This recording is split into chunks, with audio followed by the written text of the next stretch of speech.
Alright class. आज हमारे पास हमारा दूसरा लेक्चर है for the chapter cells and tissues. तो अगर हम एक क्विक रिकैप करें कि हमने लास्ट क्लास के अंदर क्या चीजें कवर करी थी। हमने स्टार्ट किया था कि सेल्स की हिस्ट्री से। उसके अंदर हमने माइक्रोस्कोपी पहले हमने स्टार्ट करी थी कि माइक्रोस्कोप्स हमारे पास क्यों वजूद में आए, किसने बनाए थे, किन्होंने इन्वेंट किए थे, वो किन सूरत हाल में इन्वेंट किए थे, कैसे इन्वेंट किए थे, और क्या टाइप्स थी माइक्रोस्कोप की, उस वक्त कैसा माइक्रोस्कोप था, अब के कंपैरिजन में माइक्रोस्कोप कैसा होता है हमारे पास। माइक्रोस्कोप में ऑब्जर्व जब करते हैं तो फिर उसके अंदर क्या किस तरीके से चीजें ऑब्जर्व होती हैं, टाइप्स ऑफ माइक्रोस्कोप हमने देखा था। उसके बाद आज का जो हमारे पास टॉपिक है that is the history of the development of cell theory.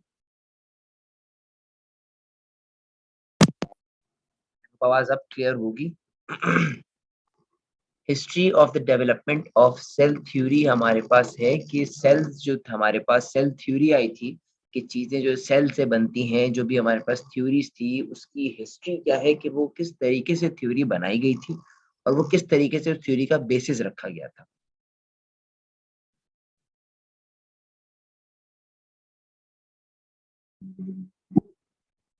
History of the development of cell theory हमारे पास है कि सेल थ्योरी हमारे पास कैसे वजूद में आई हमारे पास। तो एंशिएंट ग्रीक्स की अगर हम बात करें तो ग्रीक्स जब थे हमारे पास तो उन्होंने बहुत सारे अटेम्प्ट्स किए थे डाटा को ऑर्गेनाइज करने के लिए कि नेचुरल वर्ल्ड के अंदर जो भी हमारे पास डाटा है, जो भी बातें होती है, फिनोमेना, कोई भी काम होता है नेचुरली, तो उसको ऑर्गेनाइज करने के लिए उन्होंने बहुत सारे अटेम्प्ट्स किए थे, बहुत सारी कोशिशें करी।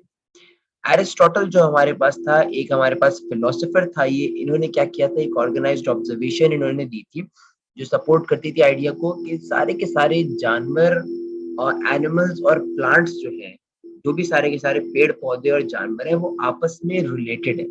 ऐसा उस फिलोसोफर ने एक थ्योरी दी थी कि ये सारी की सारी चीजें जो है ये आपस में रिलेटेड है, इनमें कोई चीज कॉमन है। उसने ये चीज बोली। उसके बाद इस आइडिया को क्वेश्चंस में तब्दील किया गया कि हमारे पास कोई ऐसा स्ट्रक्चर मौजूद है जो कि इन सारे ऑर्गेनिजम्स के अंदर कॉमन हो।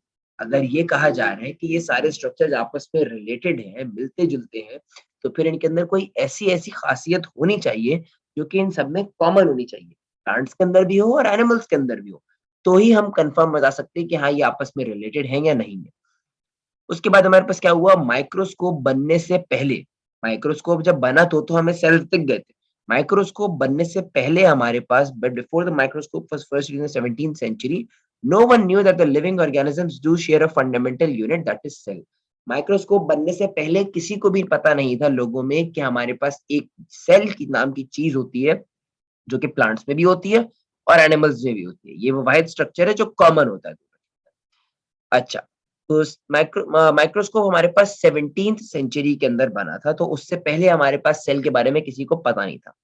1665 की अगर हम बात करें तो तब हमारे पास सेल को सबसे पहले ऑब्जर्व किया था रॉबर्ट हुक ने।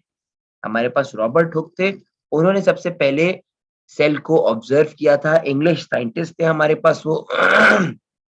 उन्होंने, एक कॉर्क होता है हमारे पास जो कि बोतलों के ऊपर लगाया जाता है लैब्स के अंदर भी, उस कॉर्क के स्लाइस करके उसको ऑब्जर्व किया था उन्होंने। तो उसके अंदर उन्होंने खांचे नजर आए थे, उन्हें स्क्वायर्स नजर आए थे उसके अंदर। जब उन्होंने उसको देखा था, ऑब्जर्व किया था, तो उसे एक स्क्वायर्स नजर आए थे। उनके पास अपना एक प्राइवेट सा माइक्रोस्कोप था, कंपाउंड माइक्रोस्कोप था, बहुत पुराने जमाने का। 16th सेंचुरी के अंदर माइक्रोस्कोप आप क्या एक्सपेक्ट करेंगे कैसा होगा, वो माइक्रोस्कोप उनके पास था। वो माइक्रोस्कोप उन्होंने इस्तेमाल करके एक स्ट्रक्चर ऑब्जर्व किया था कि कॉर्क स्लाइस के अंदर हमारे पास स्क्वायर्स मौजूद है, डब्बे डब्बे से मौजूद बने थे। तो उन्होंने हमारे पास सिर्फ वो ऑब्जर्व किया था, उसके अंदर कोई ऑर्गेनल नजर नहीं आए थे, कोई कलर नहीं था, जस्ट सिर्फ एक बाउंड्री नजर आई थी। तो उन्होंने उसको नाम दिया सेल के नाम से, कि उनको वो कंपार्टमेंट्स बने हुए थे तो उन्होंने उसको सेल के नाम से दिया। ठीक है, सेल नाम दे दिया। सबसे पहले कौन थे, रॉबर्ट हुक, ये हमें याद करने की जरूरत है। 1670 पर हमारे पास क्या हुआ, 5 साल के बाद हमारे पास एंटोन वैन ल्यूवेनहुक, एक और हमारे पास बायोलॉजिस्ट थे। इन्होंने पॉन्ड वाटर, जो तालाब का पानी होता है, उसको इस्तेमाल करके माइक्रोस्कोप में देखा, तो उन्हें सबसे पहले लिविंग सेल्स नजर आए। जो लिविंग सेल्स हमारे पास होते हैं जो कि जिंदा होते हैं, कॉर्क सेल्स तो डेड होते हैं ना हमारे पास, वो तो नॉन लिविंग थिंग एक तरीके से। तो हमारे पास जो लिविंग सेल्स नजर आए थे उनको, वो पॉन्ड वाटर के अंदर नजर आए थे, एंटोन वैन ल्यूवेनहुक। उन्होंने भी एक माइक्रोस्कोप अपना इस्तेमाल करके पॉन्ड वाटर को ऑब्जर्व किया था। उसके बाद हमारे पास उसके 13 साल के बाद 1683 के अंदर क्या हुआ, मिनिएचर एनिमल्स नजर आना शुरू। मिनिएचर एनिमल्स मतलब छोटे छोटे किस्म के जानवर नजर आए। छोटे छोटे किस्म के जानवर से मुराद एंटोन मैन लेवेनोक जो थे, तब उनको लिविंग सेल्स नजर आए तो फिर उन्होंने क्या किया, उन्होंने और डिस्कवर करना शुरू किया कि अगर छोटे छोटे लिविंग सेल्स है तो वो क्या है, कितने हैं, कैसे हैं। तो उन्होंने माइक्रोस्कोपिक लेवल के ऊपर बहुत सारी डिस्कवरीज कराई। उन्होंने एक लेटर भी पब्लिश कराया जिसके अंदर उन्होंने ड्राइंग बनाई थी कि उन्होंने क्या चीज ऑब्जर्व करी तालाब के पानी के अंदर। ये सारी चीजें हुई थी हमारे पास। उन्होंने सबसे पहले बैक्टीरिया और प्रोटोजोआ को भी ऑब्जर्व किया था पॉन्ड वाटर के अंदर। उसके बाद हमारे पास 1 साल के बाद हमारे पास 1883 के अंदर, 2 सदियों बाद, 200 सालों बाद हमारे पास क्या हुआ, the centre of the cell was seen by Robert Brown, an English botanist discovered the nucleus in plant cell. हमारे पास फिर एक इंग्लिश साइंटिस्ट थे, यूके के साइंटिस्ट थे, लंदन के। उन्होंने सेंटर ऑफ द सेल को ऑब्जर्व किया था कि जब एक सेल हमारे पास होता है, उस सेल के बिल्कुल सेंटर में क्या चीज होती है, उस सेल के बीच में क्या क्या मौजूद होता है। तो उनको प्लांट सेल्स उन्होंने ऑब्जर्व की थी और उनके अंदर उन्होंने न्यूक्लियस को ऑब्जर्व किया था कि भाई प्लांट सेल्स हमारे पास मौजूद है। उन प्लांट सेल्स के अंदर एक छोटा सा स्ट्रक्चर भी मौजूद है बीच में जो सब में कॉमन है। उस स्ट्रक्चर का नाम उन्होंने क्या दिया, न्यूक्लियस का नाम दिया। उसके बाद 1839 के अंदर हमारे पास सबसे पहली सेल थ्योरी आई। सबसे पहली सेल थ्योरी हमारे पास 1839 के अंदर आई थी। इन साहब का नाम था, ये जर्मन बॉटनिस्ट है हमारे पास, इनका नाम था थियोडोर शॉन। थियोडोर शॉन हमारे पास थे। इन्होंने हमारे पास सबसे पहली सेल थ्योरी दी थी। इन्होंने क्या थ्योरी दी थी कि हमारे पास ना सिर्फ प्लांट्स बल्कि एनिमल्स के जो टिश्यूज होते हैं वो भी सेल से ही बने हुए होते हैं। अभी तक जो हो रहा था वो प्लांट के ऊपर सारी कहानी हो रही थी कि प्लांट के अंदर सेल्स हैं, प्लांट के अंदर न्यूक्लियस है, ये है वो है। उन्होंने क्या किया, जो हमारे पास थियोडोर शॉन आए थे, उन्होंने हमारे पास ये डिस्कवर किया कि टिश्यूज जो होते हैं एनिमल्स के, उनके अंदर भी हमारे पास सेल्स मौजूद है। सिर्फ प्लांट्स के पास नहीं, एनिमल्स के अंदर भी मौजूद होते हैं। तो पहली सेल थ्योरी हमारे पास ये आई थी कि ना सिर्फ प्लांट्स बल्कि एनिमल्स के टिश्यूज के अंदर भी सेल्स मौजूद होते हैं। ये चीज हमारे पास हो गई। उसके बाद फिर हमारे पास डिबेट ये खत्म हो गई कि प्लांट और एनिमल जो है हमारे पास डिफरेंट होते हैं स्ट्रक्चर में। नहीं, सब पहले ये सोचते थे कि प्लांट और एनिमल स्ट्रक्चर में अलग अलग होते हैं।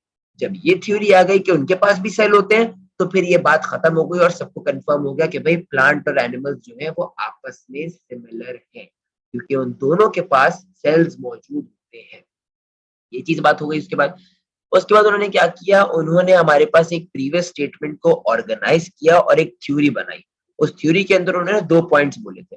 2 पॉइंट्स उन्होंने क्या बोले थे कि सेल्स हमारे पास वो ऑर्गेनिजम्स हैं, and all cells are organisms and all organisms consist of one or more cells.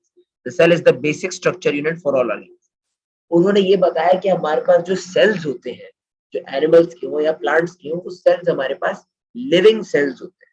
उन सेल्स के अंदर जान होती है, वो डेड नहीं होते, वो लिविंग सेल्स होते हैं।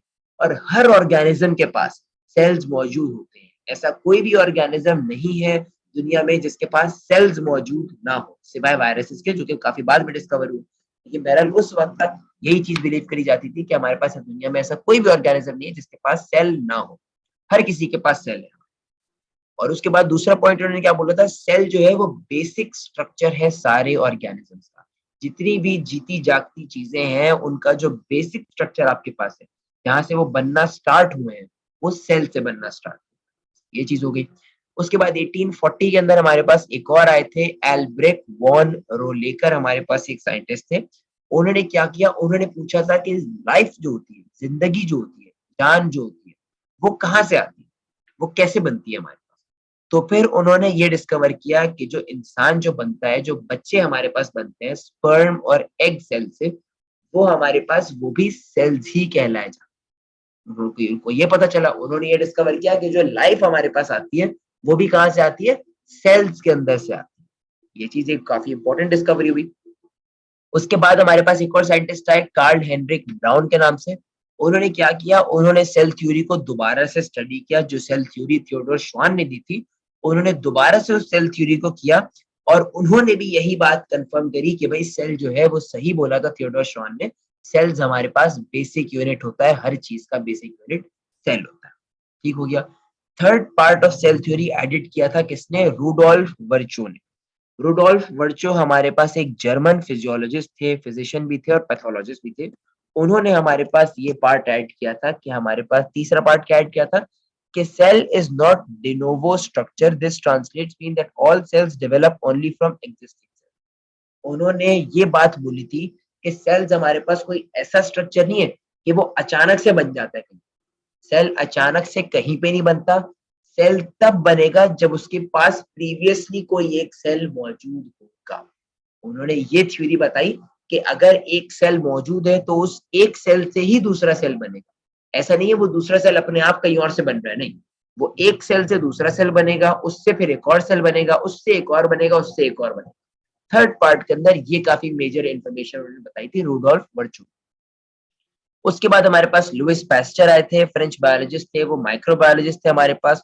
उन्होंने हमारे पास इस एक्सपेरिमेंट का प्रूफ दिया।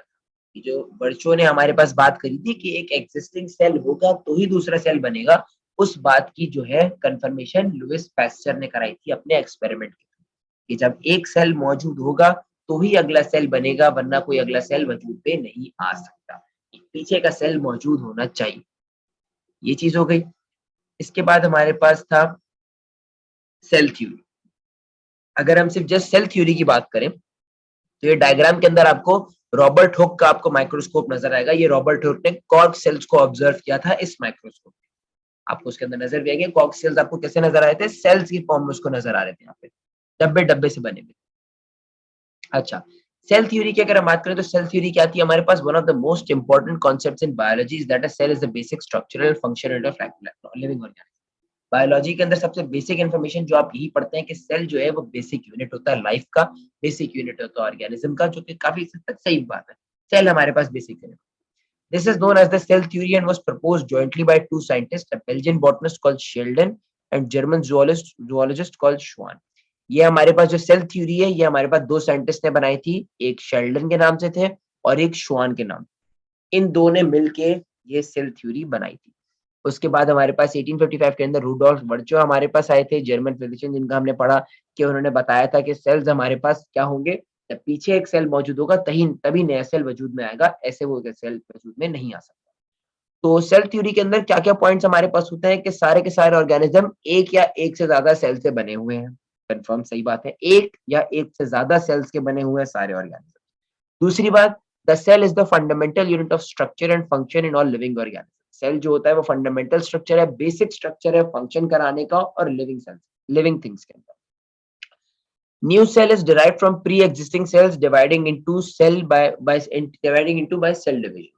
जो हमारे पास नया सेल बनता है वो किसी पुराने सेल से बनता है डिवाइड होके। कोई एक सेल मौजूद होगा तो फिर वो डिवाइड होके एक नया सेल बनाएगा, फिर वो डिवाइड होके अगला सेल बनाएगा, वो डिवाइड होके अगला सेल बनाएगा। इसी तरीके से हमारे पास सेल थ्योरी के अंदर ये पॉइंट ऐड हुआ। चौथा पॉइंट क्या था कि the cell contains the hereditary material which is passed from generation to generation. एक और बात ये भी ऐड हुई थी कि सेल्स के अंदर हमारे पास एक हेरिडिटरी इंफॉर्मेशन लॉक होती है। हेरिडिटरी इंफॉर्मेशन का मतलब जो हमारे पास जेनेटिक इंफॉर्मेशन होती है, जो हमारे आबाओ अजदाद से हमें ट्रांसफर होती है, जीन्स जिसे हम कहते हैं, ठीक है। ये बोलते हैं ना कि इंसान की जीन्स के अंदर मौजूद है ये बात, तो वो हमारे पास हेरिडिटरी इंफॉर्मेशन होती है कि वो इंसान या फिर वो लिविंग ऑर्गेनिज्म जो भी है वो बड़ा होके कैसा बनेगा, उसके अंदर क्या-क्या चीजें होनी है, क्या काम होना है, क्या काम नहीं होना है, कैसे होना है, वो सारी इंफॉर्मेशन हेरिडिटरी मटेरियल के अंदर होती है, जो जनरेशन पे जनरेशन में पास ऑन होती है, एक सेल से दूसरे सेल, दूसरे तीसरे में, तीसरे से चौथे। सब सेलुलर और ए सेलुलर पार्टिकल। उसके बाद हमारे पास क्या चीज हुई, हमारे पास दूसरे और साइंटिस्ट आए, उन्होंने हमारे पास ये चीजें बताई कि एक सेल के अंदर सिर्फ सेल हमारे पास नहीं होता, सेल के अंदर भी हमारे पास कोई ना कोई पार्टिकल्स मौजूद होते हैं जिन्हें हम सब सेलुलर या फिर ए सेलुलर पार्टिकल्स भी कह सकते हैं। According to the first principle of the cell theory, all organisms are composed of one or more cells. पहला पॉइंट जो सेल थ्योरी का है वो क्या कहता है कि सारे के सारे लिविंग ऑर्गेनिजम्स के अंदर सेल मौजूद होता है। ये हमारे पास बात कंफर्म हो गई थी सेल थ्योरी के अंदर। हुआ क्या, हमारे पास वायरसेस, प्रायोन्स और वायरॉइड्स जो होते हैं ये भी हमारे पास लिविंग ऑर्गेनिजम्स के अंदर काउंट होते हैं। हम इन्हें भी लिविंग थिंग्स के अंदर पढ़ते हैं, हम इन्हें भी डोमेन वगैरह के अंदर रखते हैं। तो ये हमारे पास वायरसेस, प्रायोन्स और वायरॉइड्स जो है ये हमारे पास सेल से बने हुए नहीं होते। तो इधर सेल थ्योरी हमारे पास गलत हो गई। सेल थ्योरी क्या कहती है, हर चीज सेल से बनी हुई है, लेकिन वायरसेस जो होते हैं वो तो सेल से बने हुए नहीं होते, उनके अंदर तो सेल होता ही नहीं है। वो तो पार्टिकल होते हैं सिर्फ हमारे पास। तो इनके अंदर मेटाबॉलिक एक्टिविटी अपनी खुद की कोई नहीं होती है। As they show some characteristics of living organisms, that is they can increase in number and can transmit their characteristics to the next generation. ये जो हमारे पास पार्टिकल्स होते हैं, वायरसेस हो गए, प्रायोन्स हो गए, वायरॉइड्स हो गए, ये हमारे पास जस्ट पार्टिकल्स होते हैं। इनको हम सब सेलुलर या फिर ए सेलुलर पार्टिकल्स भी कह सकते हैं। क्यों? क्योंकि इनके अंदर सेल मौजूद नहीं होता है, लेकिन ये फिर भी लिविंग ऑर्गेनिज्म वाले कुछ काम करते हैं, यानी रिप्रोड्यूस करा सकते हैं, मेटाबॉलिक करा सकते हैं, दूसरे के अंदर होस्ट के अंदर जाके इन्फेक्शन कॉज करा सकते हैं। ये चीज हमारे पास हो गई सब सेलुलर ए सेलुलर पार्टिकल से। अनुषा को ये चीज समझ नहीं आई है। आफ्टर दैट हमारे पास सेल की अगर बेसिक डेफिनेशन की बात की जाए कि सेल्स हमारे पास इन जनरल क्या चीजें होती है, सेल्स हमारे पास किस चीज के अंदर आते हैं। तो सेल्स जो हमारे पास होते हैं वो बेसिक यूनिट होता है ऑर्गेनिजम्स का, सारे टिश्यूज का, सारे ऑर्गन्स का। वो हमें पता है कि सेल होता है, सेल से ही चीजें बनती है, सेल से टिश्यू बनता है, टिश्यू से ऑर्गन बनता है, ऑर्गन से पूरा का पूरा ऑर्गेनिज्म हमारे पास बनता है। अच्छा, हमारे पास डिफरेंट टाइप्स ऑफ सेल होते हैं। अब ऐसा नहीं है कि एक ही टाइप का सेल है वो हर जगह चल रहा है, नहीं, हमारे पास डिफरेंट टाइप्स ऑफ सेल्स मौजूद हैं। सेल्स हमारे पास प्रोकैरियोटिक और यूकैरियोटिक के अंदर भी होते हैं। हमारे पास यूकैरियोटिक सेल्स कौन से होते हैं? अगर हमारे पास, मैं इसको लिख के बताऊं आपको, सेल्स हमारे पास दो टाइप्स के मौजूद होते हैं। सेल्स की अगर हम बात करें तो सेल्स हमारे पास दो टाइप्स के आते हैं।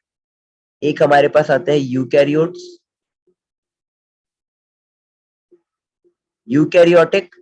और एक होता है प्रोकैरियोटिक। एक हो गया यूकैरियोटिक, एक हो गया प्रोकैरियोटिक। ये हमारे पास दो टाइप्स होती हैं सेल की। इन दोनों के अंदर फर्क क्या होता है? हमारे पास यूकैरियोटिक जो होते हैं वो उनके पास एक न्यूक्लियस मौजूद होता है। यूकैरियोटिक सेल्स के अंदर एक न्यूक्लियस मौजूद होता है और उसके अंदर मेम्ब्रेन बाउंड ऑर्गेनल्स मौजूद होते हैं। मेम्ब्रेन बाउंड ऑर्गेनल से मुराद के उनके अंदर जो भी ऑर्गेनल्स होते हैं, राइबोसोम हो गया, क्लोरोप्लास्ट हो गया, माइटोकॉन्ड्रिया हो गया, वो खुद आपस में एक मेम्ब्रेन बाउंड होते हैं। वो लूजली घूम नहीं रहे होते, वो एक मेम्ब्रेन के अंदर बंद हुए होते हैं। तो ये हमारे पास यूकैरियोटिक सेल्स की खासियत होती है कि उनके पास न्यूक्लियस होता है और उनके पास मेम्ब्रेन बाउंड ऑर्गेनल्स मौजूद होते हैं। ये बात हो गई। इसके बाद हमारे पास क्या चीज है? प्लांट सेल्स और एनिमल सेल्स जो होते हैं वो हमारे पास यूकैरियोट्स होते हैं। ये एग्जांपल है यूकैरियोटिक सेल की। प्लांट और एनिमल सेल्स जो होते हैं वो यूकैरियोटिक सेल्स होते हैं। प्लांट सेल्स हमारे पास क्यूबिकल शेप के होते हैं। क्यूबिकल शेप से मुराद हमारे पास उनकी एक डेफिनेट शेप होती है। डेफिनेट शेप से मुराद या तो वो स्क्वायर की फॉर्म में होते हैं, ठीक है, उनकी परफेक्ट शेप होती है।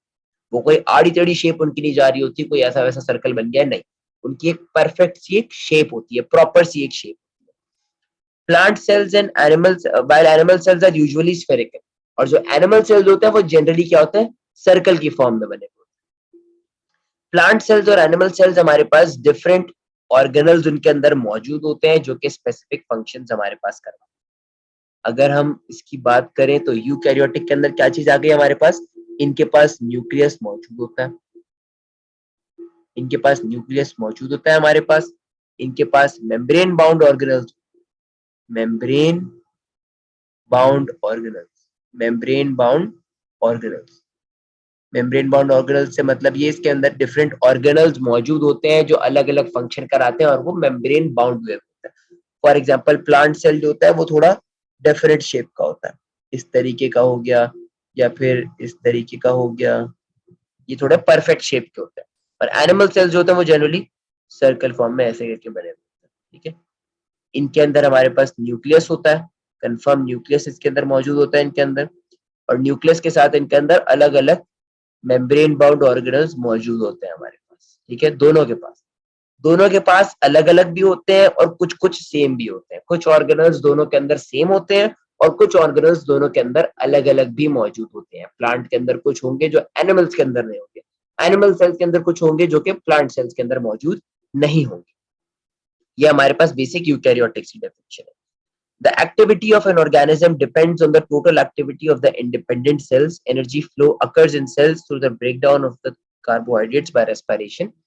किसी भी ऑर्गेनिज्म के अंदर जो एक्टिविटी होती है कि वो ऑर्गेनिज्म कितना काम कर रहा है, वो किससे देखी जाती है कि उस ऑर्गेनिज्म के सेल्स जो हैं वो सेल्स कितना काम कर रहे हैं, तो फिर उसकी एक्टिविटी हम जज करते हैं कि अगर उसके सेल्स बहुत ज्यादा मेहनत कर रहे हैं तो मतलब वो ऑर्गेनिज्म भी बहुत ज्यादा मेहनत कर रहा है, क्योंकि उसके सेल्स इतनी ज्यादा मेहनत। अब मेहनत करने के लिए एनर्जी चाहिए होती है, सेल्स को भी जाहिर सी बात है काम करने के लिए एनर्जी चाहिए होगी। तो वो एनर्जी कैसे आती है? कार्बोहाइड्रेट का मॉलिक्यूल खाते हैं, कार्बोहाइड्रेट्स हम ग़िज़ा के अंदर खाते हैं और वो कार्बोहाइड्रेट्स को रेस्पिरेशन करके तोड़ा जाता है और उससे एनर्जी निकाली जाती है और वो एनर्जी इस्तेमाल करते हैं सेल्स हमारे पास डिफरेंट काम कराने के लिए बॉडी के। सेल्स के अंदर हमारे पास information necessary for the creation of new cells. Cells के अंदर इंफॉर्मेशन भी मौजूद होती है कि उन्हें कब और कैसे दूसरा सेल बनाना है, क्योंकि हमने सेल थ्योरी के अंदर ये पढ़ा ना, एक सेल जो होता है वो डिवाइड होकर दूसरा सेल बनाता है। तो हर सेल के पास इंफॉर्मेशन मौजूद होती है कि उसको डिवाइड होकर दूसरा सेल बनाना है। उस इंफॉर्मेशन को कहाँ कहाँ लोकेट करते हैं? वो इंफॉर्मेशन होती कहाँ पे? वो इंफॉर्मेशन न्यूक्लियस के अंदर होती है डीएनए की फॉर्म में। डीएनए हमने पढ़ा है, डीएनए हमारे पास क्या चीज होती है? उसके अंदर सारी की सारी इंफॉर्मेशन जो होती है सेल के बारे में, और दूसरा सेल डिवाइड होना कब है, कैसे होना है, वो सारी की सारी इंफॉर्मेशन डीएनए के अंदर लॉक हुई होती है और वो डीएनए न्यूक्लियस के अंदर होता है। The contents of cells from similar species are basically the same. जो हमारे पास सेम स्पीशी की अगर हम बात करें कि एक ही स्पीशीज के अंदर अगर हम बात कर रहे हैं तो सेल का जो कंटेंट होगा वो सेम होगा। अगर मैं एक प्लांट ले रहा हूँ कोई और सा और मैं कोई और दूसरा प्लांट ले रहा हूँ, है दोनों प्लांट्स ही, अलग अलग है। एक जो है वो किसी और चीज का प्लांट है और दूसरा किसी और चीज का प्लांट है। दोनों के दोनों अलग अलग प्लांट्स हैं लेकिन है प्लांट्स दोनों।